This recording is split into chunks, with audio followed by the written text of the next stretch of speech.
Welcome to Be Inspired, a new series of conversations about how we as a collective can find inspiration to live consciously and creatively in a rapidly changing world. Why? To keep us encouraged and hopeful for a better tomorrow and future for ourselves and our children. I'm joined today by my very first guest, Georgia Fullerton, and let me just say, she is an inspiration. Georgia is a creative arts therapist working with expressive art therapy, a person-centered approach. And I know she'll tell us more about that. She holds a Bachelor of Arts degree in Fine Arts from York University. And she's been working with people experiencing various levels of distress since about 2017.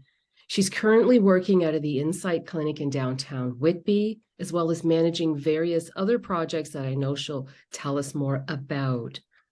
Georgia's had much success in supporting her clients to work through their challenges, to build personal strength, and achieve balance and wholeness within their lives. So Georgia is out in the community making a difference. Welcome to the podcast, Georgia. Thank you. Thank you for having me. Thank you, Francesca. Happy to be here.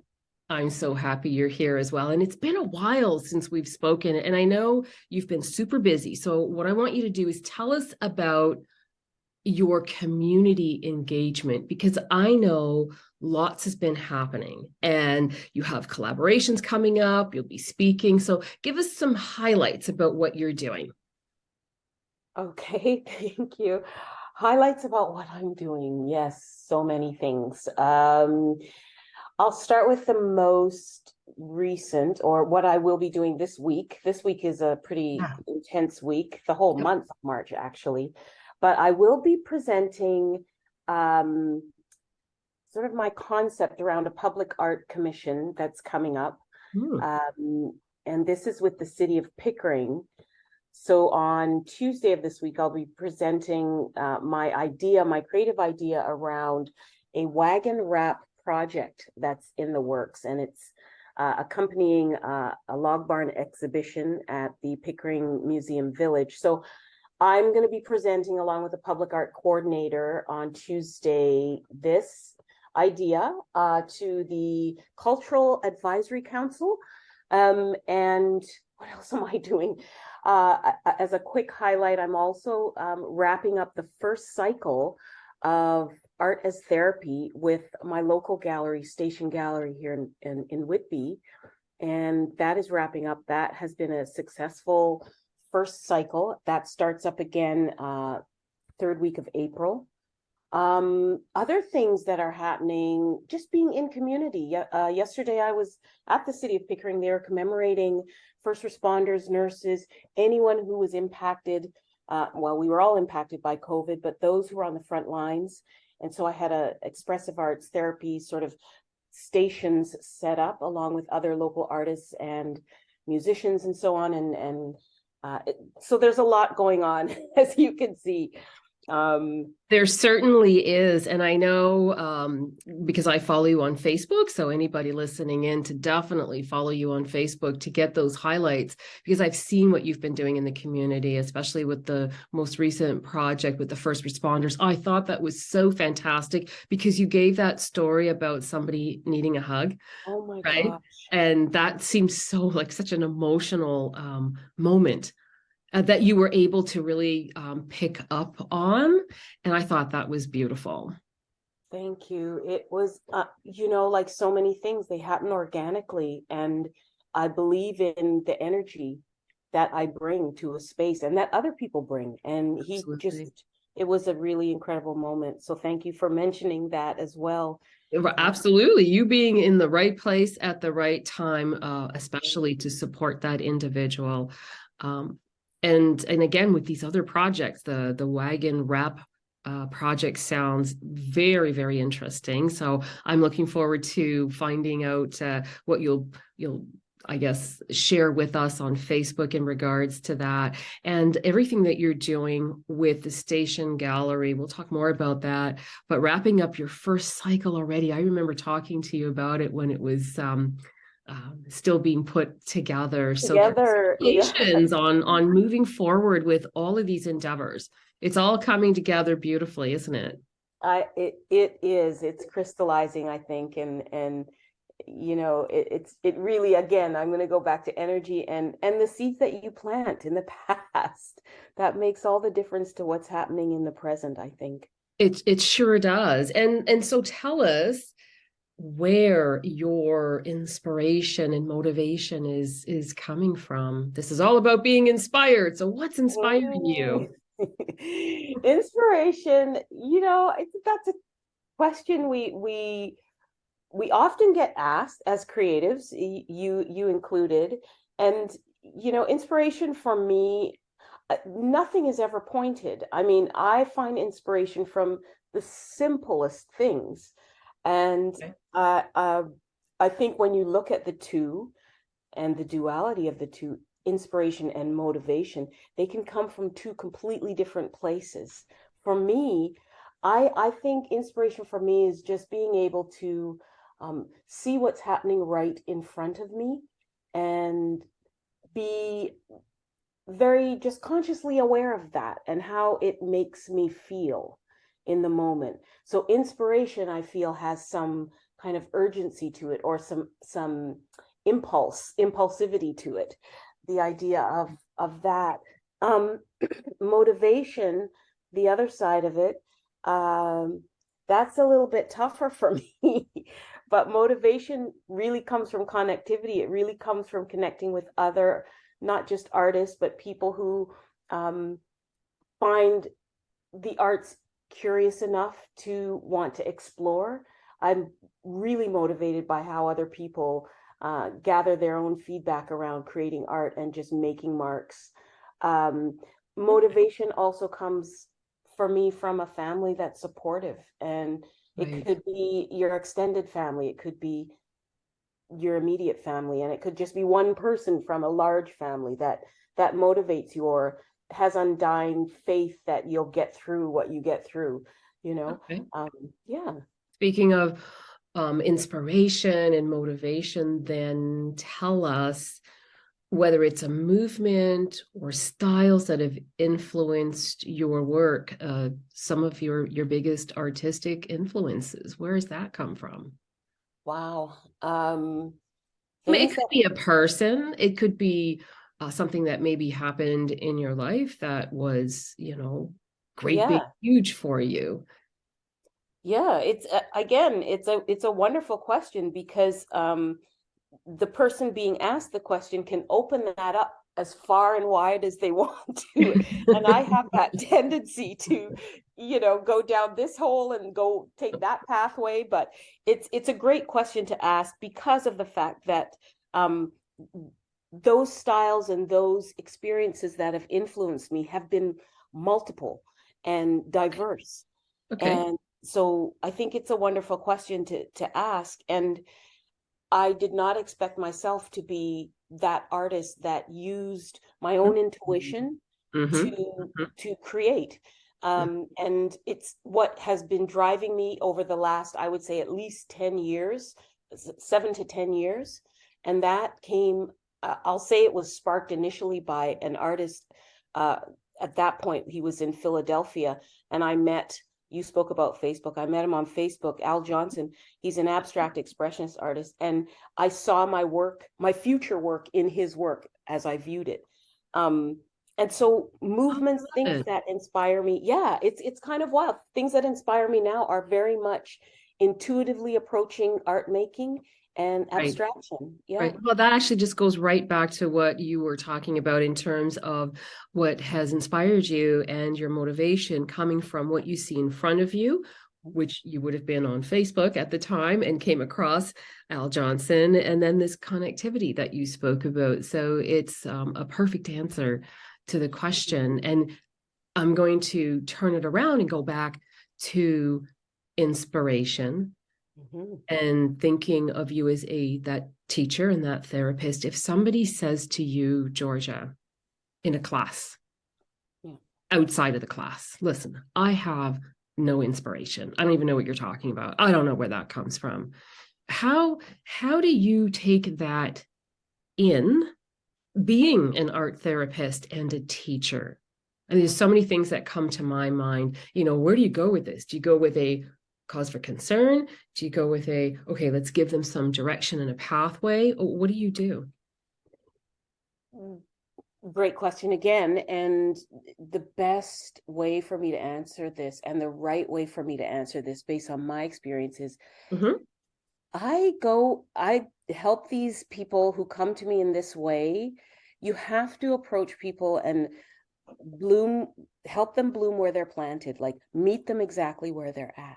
And again, it speaks again to being in the present moment. And inspiration, I might ask that person who comes to me and says, I have no inspiration. I don't know what that means. It's 0 on the scale of 0 to 10. I got nothing. I would go right there and perhaps ask them, how did you get here today? You just came out of this session or this class or this place. How did you get here today? How did you get here today? Right. It is about bringing things right to, and I know that you are very much about the presence of things and the consciousness of things. And so bringing the person right to bringing their awareness to a place where they can actually see it as the two of you speak on whatever problems there are. That's the first step. As an educator, I start as a therapist, I think, because I'm person-centered. I will seek to follow that client or that expert, let's call it, because in expressive arts therapy, we do refer to the client as an expert.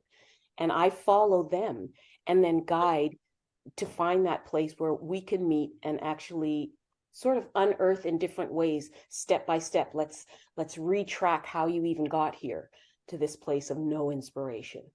Right. And then right. That's a great answer. That's a great way to open up dialogue, and we need so much more of this dialogue happening. So let's talk about your art therapy sessions, because that's what really gets me excited, because you're just out there doing so much right now, and it's fantastic. I want to touch on emotional wellness and factor in specific groups like Caucasians and BIPOC individuals trying to get their needs met instead of ignored. I want to know if you find that you're able to come and are you able to come and like participate, or are they able to come and participate in therapeutic art sessions as a healing tool that benefit them, and how? And this is all coming from the need to have like that wellness team, like those community leaders that have the diverse, let's say, perspective. So those at the station gallery inviting you in to do what you're doing with them today, creating this diverse space and this representation that lets you tailor your unique programming for a more inclusive audience. How are you getting your message out? So I want to talk about the emotional wellness factor, and then how you're getting your message out to bringing in that greater, larger, more diverse part of our community. Make sense? Yes. And again, well-crafted sort of inquiry as a question. Like, because a lot of those things are true, and they're letting you tailor. You have to, like, I'm very much a words play person too. And this is why expressive arts is wonderful, because it culminates all of the arts, which every one of us is using some, if not all of them, all the time. And this question about emotional wellness, I'll start there, because yes, usually that's the huge draw for people who are looking for ways to feel better. Their emotions are from one extreme to another, or they're sitting in a place of huge suffering and discomfort. And so, I think in the groups that you mentioned, you know, BIPOC groups, outsider demographics of people, probably have the hugest need for paying attention to their emotional wellness, or getting the care for their emotional wellness. And time again, in answer to the scenario you set up about, you know, perhaps one of these individuals taking part in my session, what could they possibly get out of it? Well, we know that emotional wellness is a thing that most people, they either have a really good hold on it, or it's completely out of control. But the fact is that we have to live with our emotions regardless of what they are. In BIPOC communities specifically, I think this is a place where we can get a lot of understanding about who we are, and what things have either tainted our present or have affected our current situation based on the past. And in my classes, because I view myself as a universal person, and there's many reasons for that, that is how I'm able to start weaving this web of individuals, whether from BIPOC, Asian, whatever the other demographic is or the ethnicity is. I find that the expressive arts and how I present it, in conjunction with great community partners like Station Gallery, Ontario Shores, like there's so many that are coming in. It acts like a web, you know. Right. One organization believes in you, wants to support what you're doing, and sees the need, and therein seeks maybe funding from another organization, or you know, and it goes that way. So I suppose I'm answering this question in a multiple way. It's okay.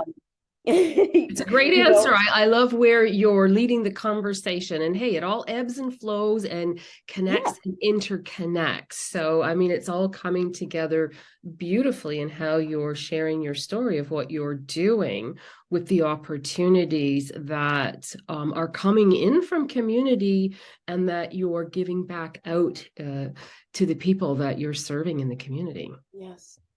You're so right. And the message getting out is really about how you impact people, while like how you really receive them, those who do come into the session.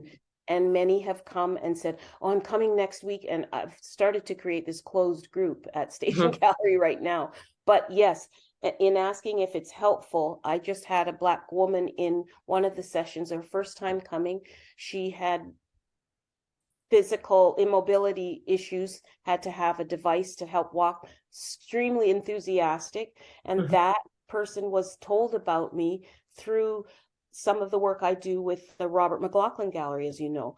And so the word gets out this way. This woman had served her country in a military way, came out of it injured for life, and had a lot to say. And when you speak on Black people specifically coming into a space like this, she did take up a lot of space on purpose, and with my good support, holding her. And so, yes, in answer to your question around how does it serve those who are really also in need, who are usually looked at as outsiders, it serves us well, because I choose to give them the space, the floor to use their voice, and we all create together. So it's a beautiful thing. It really is.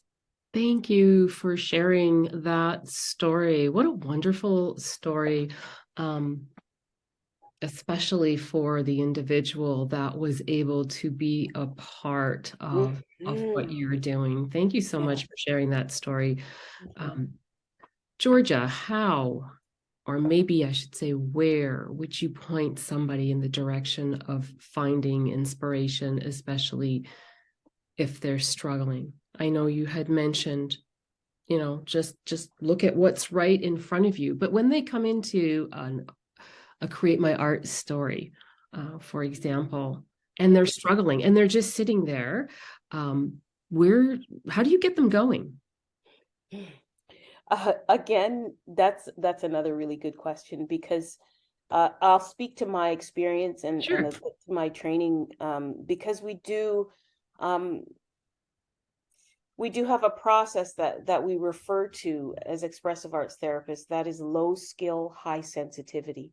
Okay. So right there, you know that with high sensitivity, And I'm just going to give you another story. A 15-year-old Okay. came into one of the sessions. She came in with her mother, and her mother was quite talkative. And yes, she wants to come in. And the 15-year-old was very like not saying anything, trying to scope the whole situation, realizing it's all adults here.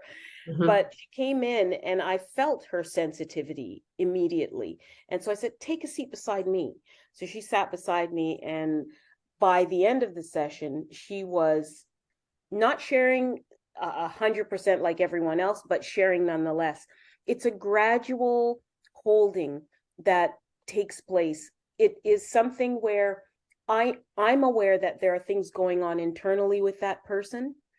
And for them to be inspired and motivated, I would give them the recommendation that let's just begin with what you can do now. So whatever she made is the most valuable thing in that space to her.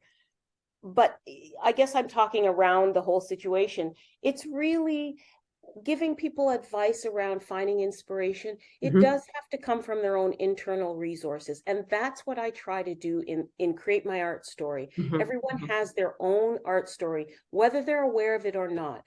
What you chose to wear that day, what prompted you, and to ask yourself questions about why you made the choices you made. Why is it that my voice isn't loud today, or that I don't want to speak? Having compassion and curiosity for yourself is a place that I tell most people to begin. And if they can't speak that, then move it, or draw it, or paint it, or paste it, or photograph it. And that's excuse me, I'm losing my voice now.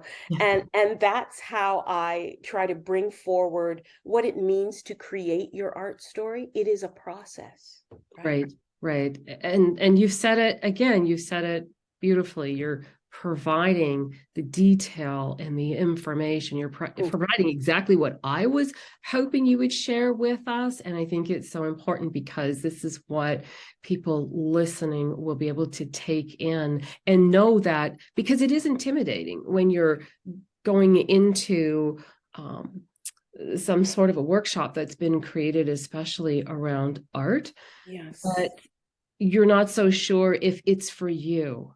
And from my perspective, and people listening to this today, I do want them to know that it is for them, and for them not to feel intimidated. And it's one step closer to just being comfortable with who you are, and joining in. It's so important to participate. And let's just shift gears a little bit and talk about creating a better world now that we have all these people that are fired up and inspired and ready to come out and see you, Georgia, in one of your workshops. Okay. But I want to ask you if you would say that you're living consciously, and why is it important for people to pay more attention to conscious living today? Thank you for the question and all that you said prior Mhm. uh, in terms of how we can feel less anxious in a space where creativity is meant to be natural. Um, you know, I think that question and the act of living consciously is so important specifically for me right now because I've made the efforts to identify the things that distract me and throw my focus off. Um, and I'll put a word to it too, but I do want to say, in being able to demystify art making, I think that's what's helped me to live more consciously and look at everything as an act of art making. And so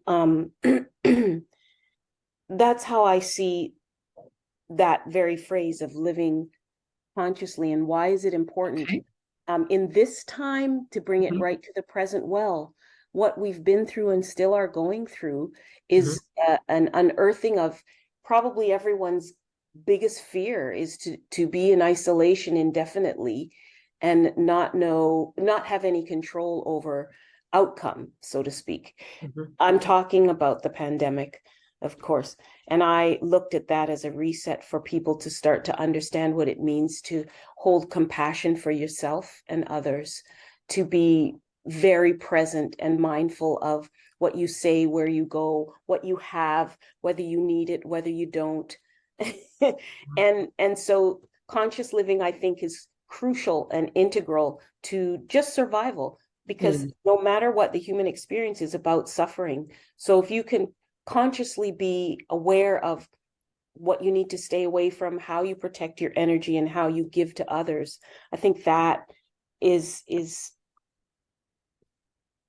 that's reassuring for me. Okay. And that's really well said, because it's about creating a better world. It's about, as I said, conscious living is the question, and you're breaking it down into 4 points. Let's say it's the takeaway would be identify, focus, demystify, and create. What? Listen to you. Wow. Right?